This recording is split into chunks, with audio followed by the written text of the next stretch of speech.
Well, it's pretty much official now. Everyone is now singing the praises of James Cleverly. However, when you now look at the Conservative home poll that they've done in the wake of the Conservative Party conference, still loses to Badnock by quite a large margin. Um, I keep on saying it because it's true. The Conservative Party membership wants Kimmy Badnock. I have no idea why. She has never even proven that she has any good ministerial ability. They just want her because, ooh, look, um, she does all these fiery speeches and clashes in the Commons.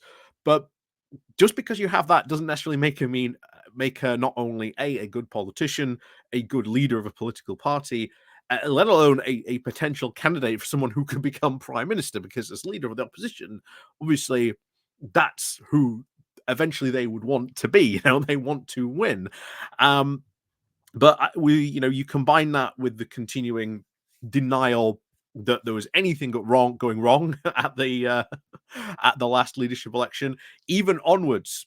Michael Gove's big, think tank that he's made and backed, their big whole report, Breaking Blue, came out, and that had some very, very interesting things as well to say. So we'll probably, maybe in a live stream, be going over that. There is some interesting video that I also want to go over as well, from another conservative think tank called the Conservative Policy Action Group. They had a interesting discussion about learning from the losses. We'll see if they actually do learn anything, but I don't think it. But at least we've got some content for some upcoming live streams. But anyway, as always, we're gonna go back to something else that I've often brought up, that whoever wins, it's very likely by the time we get to the next general election, there will be at least 2 or even 3 conservative leadership contests. So whoever wins, I think it was Shakespeare, heavy is the head that wears the crown. Yeah, well, not only that, but beware those people who are throwing stones trying to knock your crown off. Because one of the things as to why the Conservative Party conference, there wasn't all this infighting, is because all the conservative factions got split into 4, and instead of fighting it out on the conference floor as maybe they've done in the past, or certainly they would have done if there hadn't been a leadership contest, they all went and scattered and joined their leadership contest. So all these factions have been incredibly quiet for the time being. But what does this then mean when their particular candidate doesn't win? Well, guess what? It's right back to factional warfare. Right back to where they are. And Cleverly's pronouncement, as he has said recently, we've got to be normal, guys. We've got to be normal. But what does that mean? What does normal mean? you know, Cleverly is going to be, if he somehow wins, there is someone who is not going to be around long. But before we get into today's article about this, please do remember to click on the like, share, and subscribe button. Of course, down below there's the Patreon page, the Buy Me Coffee link, the YouTube thank you button, and of course the Pony Club down below as well. So let's crack on then into this. This comes from The Guardian. Exactly what I've been saying for some time. exactly what I've been saying for some time. Whoever becomes the next Tory leader shouldn't assume they'll be safe in the job. So, when I read people referring to the competition to the next leader of the Tory party as a beauty contest, I reach for my red pen. It is more in common now with the Squid Game, the dystopian survival thriller, where the difference is that the winner of this marathon elimination contest will not be taking home a large sum of money. That prize is to lead. Although I ought to say, try to lead. A Conservative parliamentary group now smaller in size than any time in the history of the party. And this is something well worth bringing up. Just because they've only got 121 MPs, that may actually be harder to control than a larger number of MPs, because at least with a larger number of MPs, you know that there's going to be like a chunk of support that you'll be able to rely on. The smaller, of course, the number you have MPs, well, the less smaller chunk you have to rely on. So make no mistake, if Cleverly wins, then the right of the Conservative Party is going to come screaming after him. Absolutely. Even though they were some of the biggest losses of the leadership campaign, they are going to be certainly the ones with the loudest voices. That is a guarantee. And as we've seen in the past, their voices will not be cowed by anything. So back to this. So, of course, the 121 MPs this week will now seek to winnow down the field of leadership candidates down from the current 4 to 2, whose names will then be put to the party's wizened membership. It has been more than 3 months since this interminably now long contest was announced. Time enough, surely, for the Conservative parliamentarians to come to the view about the wannabe leaders. Yet, canvassing amongst many Tory MPs about who they intend to back, I find a remarkably large proportion of them replying, "I don't know." Yeah, and that is because every single candidate is just bonkers, is terrible. Jarek is ambition well beyond his ability. Cleverly, is cleverly by name, not by nature. Kimmy Badenoch will start an argument with an empty room, and Tom Tugendhat seems to have been drinking the Kool-Aid, the crazy Kool-Aid amongst everyone else. So who do you really go for? Anyway, back to this. And of course, not because that they are now keeping their preference a secret, but because they are actually generally uncertain even at this late stage. And that is terrifying, that a party would get this far in selecting its future leader, and yet still most of their MPs are like, don't know. Yeah, that spells massive problems for any future leader. They often have a very fiery construction about which candidate they would, of course, be a disaster for the party. But there is much less confidence about any of the contenders has actually the potential to be an electoral success, which again, we've been talking about for a while now. So this rationale for holding such a long protracted contest was to try and replicate what happened in 2005. The David Cameron, then an obviously relatively unknown, stole past far more established rivals to become leader because he was fluent, fresh, and seemed to offer the most prospective project for taking the Tories back into power, that he did, of course, 5 years later, albeit short of a majority. History, of course, is not repeating itself. The former cabinet minister who backed the idea of a prolonged contest groaned to me that he was now beginning to regret it, saying there is no David Cameron. There is no person everyone is pointing to at that saying, that's the one. Yeah, we are definitely going to be getting another leadership contest, whether it be in a year or two. Who knows? History will say. And of course, the tide and time of politics will also definitely be a judge of that. But if there was, of course, a star amongst the remaining 4 contestants, they are trying to keep it very well disguised. None of them have been even impressive enough to sweep now into a commanding lead. Robert Jerrick, the shape-shifting one-time Cameron fanboy turned poster child for the hard right, looks now best to have organized all of the campaigns. He definitely now is the most strutting. He's swagging about the party conference in Birmingham now with a large posse of adherent upstarters. The most shameless about all of these striking Farage-esque posers, he is unembarrassed to declare his admiration for Donald Trump. There was, of course, something very even Trumpian about his own recklessness and unevidenced claim, of course, that British special forces were, quote, killing rather than capturing terrorists because of European human rights law. He also carried all the baggage from him from his time in government, and that smells now of fish. Some of his supporters even seem to be hinting that he's now leaning right to win the leadership contest and then will tilt back towards the center once he's bagged it. Will he, though? And then what about all those right-winging people who then backed him? Are they gonna back him when he zigs back? Yeah, I don't think so. Every single one of these candidates has huge pitfalls almost immediately they win, and they are not going to last long at all. So, if of course the zigzagging in his intended strategy, there is of course a snag. His now backing band, of course, includes a lot of loons who were once orbiting now Suella Braverman.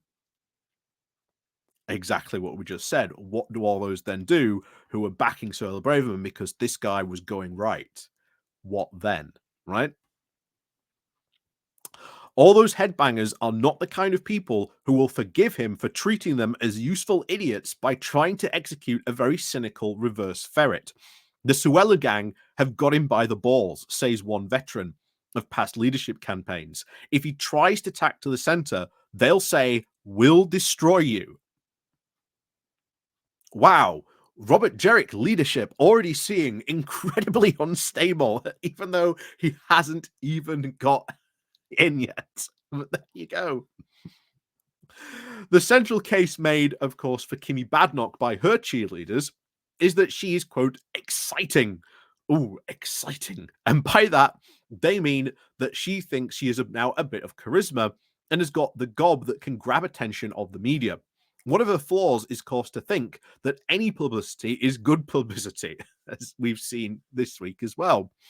She spent much of that time, of course, in Birmingham, having to explain away remarks that seemed to suggest she thought maternity pay was too generous. When you are explaining, you are losing. She then claimed at about 5 to 10% of civil servants should be are so bad that they should be in prison. Perhaps she was joking. Perhaps she meant it. I couldn't tell. But perhaps she doesn't even know herself. One member of the Shadow Cabinet remarked, "The thing about Kemi is we all know that she's Mrs. T. The question is whether she's Mrs. Thatcher or Mrs. Truss." I think she is far, far more Liz Truss than than Thatcher. And then Tom Tugendhat, the standard bearer now of the One Nation tradition. He's a former military man, though he prefers to keep that very hush-hush. He's a serious guy, but by most accounts also a nice one, both of which maybe had a very much a handicap than an advantage in a conservative leadership race. A low-octane speech to the conservatives kind of lacked any authorical oomph. He also appeared to be rather thin-skinned for the job that requires the person to be have a very rhino-like hide. Most of the Tories assume that it will be first to be knocked out in the voting this week. That's very likely as well. With the advancements by looks of it that Cleverly has made this week, I think Tugendhat probably goes next. I don't think it's was I used to say, well, it's either Cleverly or Tugendhat. It'll be Tugendhat. Absolutely, he's going to go next. But for my money, James Cleverly now added much momentum in Birmingham. He avoided any of the obvious gaffes, and a surprise, at least on the upside, given his past record of filling his mouth with his feet. He was, of course, the only contender to offer any kind of apology for the Conservatives inflicted on the country in the run-up to their eviction. At a question and answer session, he'd at least got a good line about his ancestry, saying, "My mum's family came from Sierra Leone in the West Africa in 1966, and my dad came here from northern France in 1066. His 20-minute speech is obviously pitched to the party on the final day, was most rapturously received of the four. He got a laugh from the more, of course, self-aware members of the audience when he told the Tory party needs to be, quote, more normal."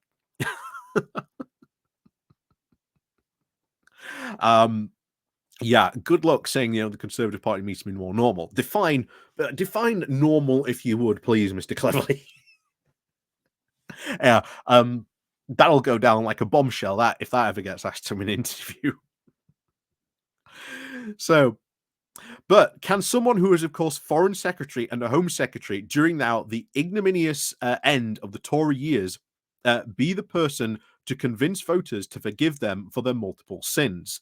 The other question, of course, asked about him is whether he has an actual plan to actually rescue the party or just simply reckons that being cheekyish, boorish will now be enough. again, um, if they just come our way with that and there is no plan, and it's just, oh, being a bit, cheeky, a bit of a cheeky chappy, yeah, not going to work. They're going to go down in flames. It will be a party that will be continually sinking into the mud. And their dumpster fire will very much continue to be very much alight. So back to this. They obviously do like to moan about one another, do the Tories. Someone who worked with him in government quips.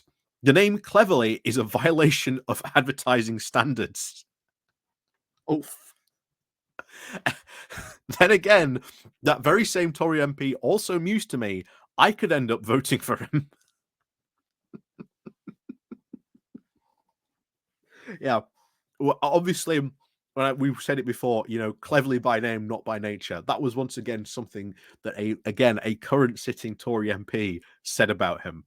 Also, remember Robert Generic Jerrick, the moniker by many, of which many Tory MPs branded, Robert Jerrick.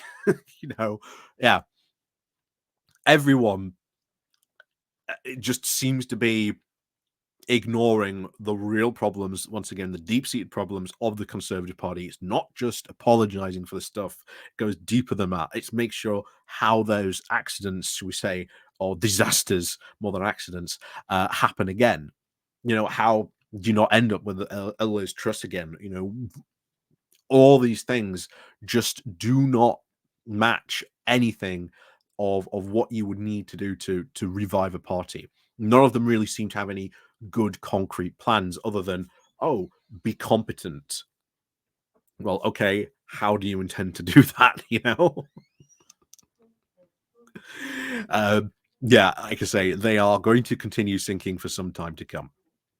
This is, of course, uncertainty about who to choose does reflect now the confusion and the contradictions in the Conservative Party psyche.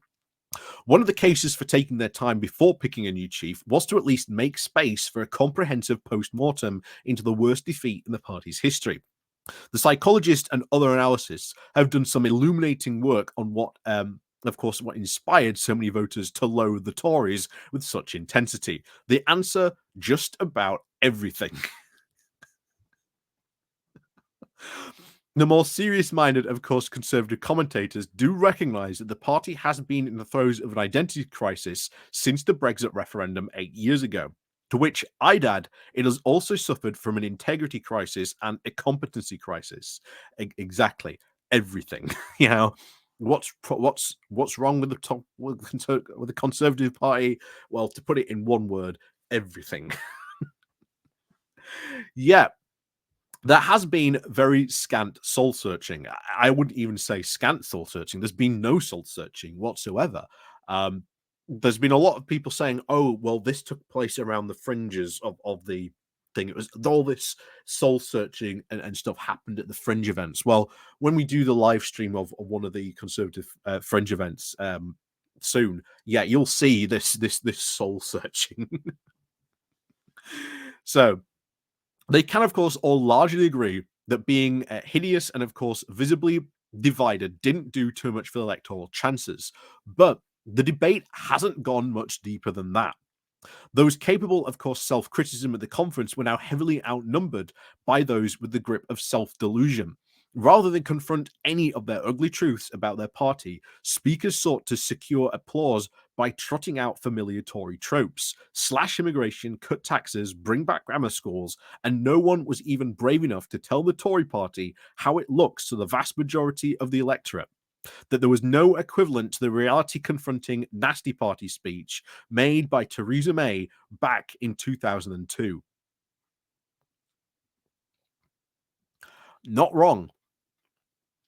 Not wrong at all, to be honest. And then, of course, the usual analysis of this. They talked a lot about the votes and, of course, the 5 seats shed to Nigel Farage reform.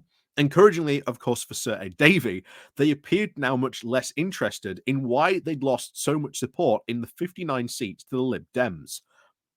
I keep on bringing this up so often. They're so worried about Nigel Farage and the seats they lost to him, when they lost more seats to the Lib Dems. And over the next 5 years, I am going to sort of certainly keep a lot of eye on what the Lib Dems do, because if the Lib Dems do play their cards right, they will probably stand a very, very good chance, because this is their moment more so than ever to really push the Tories into second place. Well, sorry, into third place, shall we say, and gain a lot of potential, a lot of momentum from that. And that, once again, will be a big, big change in British politics if that can happen. So, of course, they much preferred to take pleasure in now the very early squalls besetting the Starmer government, while also asking why the Tories were swept away by an electoral tsunami. You know, none of those questions were asked. None of those questions were asked. And like I say, we'll see probably either this week or next week in that live stream what was going on there. You were just obviously barely even aware that they had just gone down into a landslide defeat within the very own Tory conference bubble. Was its now, of course, weirdly very upbeat vibe. That's been said continuously, that there was this almost a sense of there were two conferences, that you had the bubble that, a landslide defeat didn't happen, or it didn't really, matter that much because they'll be back in power within the next 5 years. Meanwhile, around the edges, there were these a lot smaller bubbles, as we said, maybe with some minor soul searching going on. So one of course, the new MPs with a very acute head on his now very youngish shoulders put it down to collective denial, saying, "We have not come to terms with how bad the defeat was, and we haven't even come to terms with how irrelevant we are going to be." Well, he's got that right. He's got that very right. That's for sure. Of course, lurking in the back of many Conservative MPs will who will be this week voting for this week. But it is likely that they could also be very doing this all over again.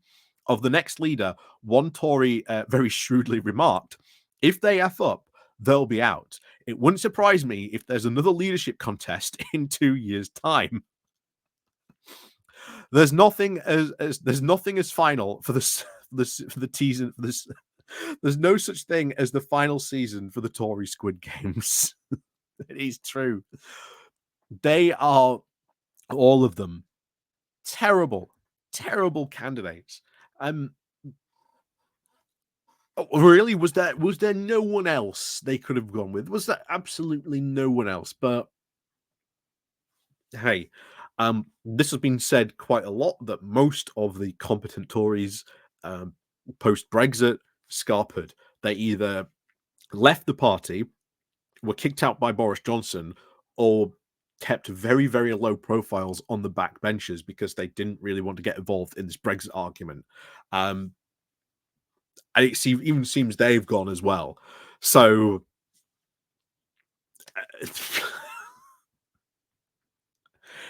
voting this week is going to be very interesting. I do agree. I think Tom Tugendhat's going to lose. And then, of course, you're going to get to the final three, which will then be quickly followed up by another vote, and then we'll see what happens there. And we'll see what happens. But I think it's going to come down to how much, or at least how many, shall we say, of the crazy right, shall we say, either leave Jerrick or do they back Badnock? And then we'll see. And then it will go to the final two, and of course, James Cleverly's going to lose. He will lose either to Robert Jerrick or he will lose to Kimmy Badnock. That's what will happen. That is a guarantee. You can look on Conservative Home. They've repeated that test multiple times, even very recently. And oh, look, Cleverly loses to Kimmy Badnock. He loses to Robert Jerrick. Jerrick loses to Kimmy Badnock, but wins against, James Cleverly. Meanwhile, Kimmy Badnock wins against both of them. So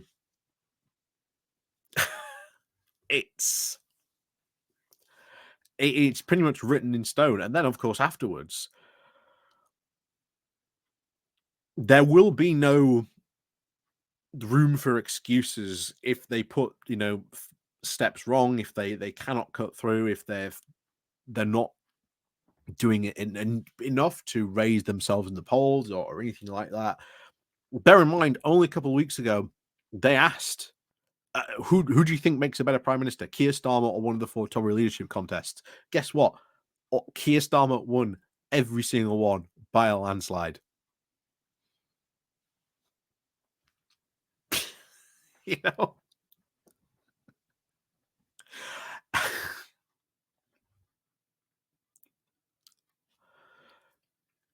that last comment was right. We'll either be doing this in a year or 2 years' time. It's almost guaranteed. Almost guaranteed. It just depends who they put in. But oh boy, oh boy, oh boy. What a disaster they are going to be, and it's going to be fun to watch them fall, and of course, start fighting again. Because oh boy, once the leadership has been announced, meat's back on the menu, boys, as they all scrabble now to fight over what power and scraps there are left, of course, in opposition. And that's when we'll start to see fights. That's when we'll start to see internal briefings once again. And as they say, we'll be back once again on this roundabout before we know it. So, as always, let me know what you think down below. And of course, as always, we'll see you all next time.